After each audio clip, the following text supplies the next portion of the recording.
कहानी चाहे वह इंसान की हो, भगवान की हो या भूत की कहानी हो, यह सब कहानी दोहरे समझ को दर्शाती है।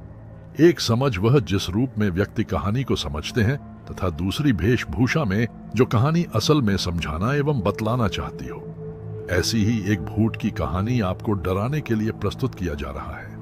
इसमें डर तो है ही, साथ में प्रेम के मायनों को परोसा गया है। यह कहानी है राजेश और सुमित्रा की, उनके प्यार की, उनके मिलन की और एक उनके साथ उनके भीतर पनपते एक प्रेत आत्मा की।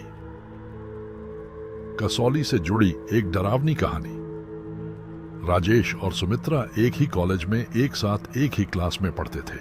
राजेश अपने पिता की तरह राजनीति में बेहद रुचि रखता था और कॉलेज में छात्र नेता में सबसे प्रबल नाम था। उसके पिता देश के केंद्र सरकार के मंत्रिमंडल में उच्च स्थान रखते थे। राजेश जितना अधिक नेता में प्रबल था, उतना ही वे लड़कियों का दिल जीतने में भी प्रबल रहता था। उसकी छवि पूरे कॉलेज में बेहद उत्तीर्ण पद पर रही। वे पढ़ाई के साथ खेल में भी अव्वल रहा। जब भी किसी भी शख्स को कॉलेज में कोई भी मुसीबत से सामना करना पड़ता, उसका हल मात्र राजेश के पास होता। राजेश का दिल नेतागिरी के अलावा किसी अन्य पर भी केंद्रित रहा। उस केंद्र का नाम सुमित्रा था। सुमित्रा बला की खूबसूरत थी। वे अंग्रेजी डिक्शनरी में ब्यूटीफुल शब्द का सबसे प्रमुख व्याख्यान करती थी। शर्मीले स्वभाव की बोली सी सूरत ओढ़े सुमित्रा प्रेम की एक अलग प्रस्तुति पेश करती थी जो बेहद प्यारी थी। सुमित्रा मन ही मन राजेश को चाहती थी, लेकिन वह कह नहीं पाती थी क्योंकि उसे यह डर था कि कहीं राजेश मना न कर दे।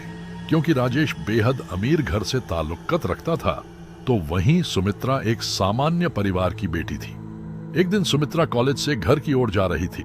रास्ते में उसे राजेश मिला। दोनों की नजरें एक दूसरे को देखने लगी जैसे कई जन्मों की बात कर रहे हों। फिर कुछ मिनटों के बाद दोनों ने एक दूसरे से नजर हटाई और नीचे की ओर झुकाई। राजेश बाइक पर अलग दिशा निकल रहा था, तो वहीं सुमित्रा अलग दिशा। दोनों एक दूसरे से काफी दूर हो गए थे। तभी सुमित्रा को कुछ लोग छेड़ने लगे जो कॉलेज के ही थे। सुमित्रा काफी घबरा गई और वहां से तेज रफ्तार में दौड़ने लगी। राजेश को अचानक से सुमित्रा के पास कोई काम याद आ गया। वह मुड़ा और अपनी बाइक की तेजी से सुमित्रा की तरफ, लेकिन वह अचंभित रह गया जब देखा कि सुमित्रा वहां मौजूद नहीं थी। राजेश को वही लड़के दिखे। राजेश को उन्हें देखकर यह आभास हो गया था कि सुमित्रा के साथ कुछ हरकत कर रहे होंगे जरूर। वह वहीं रुका रहा और उन लड़कों से बात करके उन्हें सभी को भेज दिया। कॉलेज के सब लड़के राजेश से डरते थे क्योंकि वह किसी के साथ भी अन्याय नहीं सहन कर सकता था।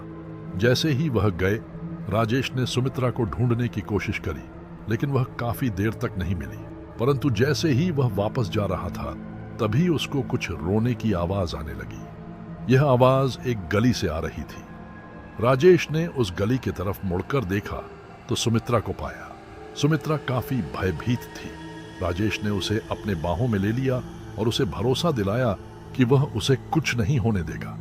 समय बीतने लगा और दोनों के प्रेम को अब नए रिश्ते की डोर में बांधने की बातें होने लगी। सुमित्रा और राजेश दोनों का विवाह होना नक्की हुआ। सुमित्रा ने बताया वह अनाथ है, उसका कोई नहीं, वह अकेली रहती है घर पर। राजेश को वही लड़के दिखे। राजेश को उन्हें देखकर यह आभास हो गया था कि सुमित्रा के साथ कुछ हरकत कर रहे होंगे जरूर। वह वहीं रुका रहा और उन लड़कों से बात करके उन्हें सभी को भेज दिया। कॉलेज के सब लड़के राजेश से डरते थे क्योंकि वह किसी के साथ भी अन्याय नहीं सहन कर सकता था। जैसे ही वह गए, राजेश ने सुमित्रा को ढूंढने की कोशिश करी, लेकिन वह काफी देर तक नहीं मिली। परंतु जैसे ही वह वापस जा रहा था, तभी उसको कुछ रोने की आवाज आने लगी। यह आवाज एक गली से आ रही थी। राजेश ने उस गली की तरफ मुड़कर देखा तो सुमित्रा को पाया। सुमित्रा काफी भयभीत थी। राजेश ने उसे अपने बाहों में ले लिया और उसे भरोसा दिलाया कि वह उसे कुछ नहीं होने देगा। समय बीतने लगा और दोनों के प्रेम को अब नए रिश्ते की डोर में बांधने की बातें होने लगी। सुमित्रा और राजेश दोनों का विवाह होना नक्की हुआ। सुमित्रा ने बताया वह अनाथ है, उसका कोई नहीं, वह अकेली रहती है घर पर। इस पर कईयों ने राजेश के घर से आपत्ति दर्ज करी, लेकिन राजेश का सुमित्रा के प्रति प्यार देखकर वह शादी कराने को राजी हो गए। उनकी जोर शोर में शादी संपन्न हुई। दोनों एक दूसरे में बेहद खुश थे। 3 अगस्त इस तारीख का प्लान बनाकर दोनों अपना हनीमून मनाने हिमाचल प्रदेश के शहर कसौली पहुंचे। कसौली के प्रसिद्ध रेस्टोरेंट कसौली पैराडाइज में अपने प्यार भरे क्षण बिताने के लिए वे वहां के मैनेजर से एक कमरा लेते हैं। राजेश ने सुमित्रा से कमरा चुनने को कहा। वह रेस्टोरेंट 5 मंजिला था। सुमित्रा ने सुझाव दिया कि कमरा 3रे मंजिल पर ही लेंगे। ऐसा उसने इसीलिए कहा था क्योंकि रेस्टोरेंट के 3रे मंजिल से पहाड़ों का बेहद मनमोहक दृश्य नजर आता था।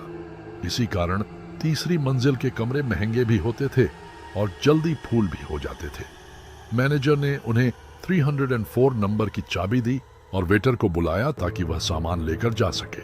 लेकिन सुमित्रा उस मैनेजर से जिद करते हुए कहने लगी कि उसे 308 नंबर की चाबी चाहिए। मैनेजर ने उन्हें मना किया और कहा कि वह कमरा अभी रेनोवेशन होना है, लेकिन सुमित्रा बार बार वही कमरा खुलवाने के लिए बोलती रही। राजेश भी सुमित्रा के प्यार में उसकी जिद को पूरी कराने के लिए मैनेजर से गुहार लगाई खुलवाने को। शुरू में तो मैनेजर नहीं माना, अंत में उसे भी मानना पड़ा क्योंकि राजेश ने ज्यादा धन लाभ देने का वायदा किया था।